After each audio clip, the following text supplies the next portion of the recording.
magkatipon tayo at ang aking espiritu na taglay ang kapangyarihan ng ating Panginoong Jesus.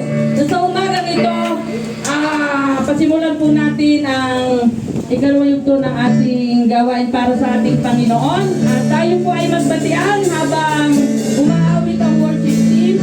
Ang puso ko'y masaya. Masaya ba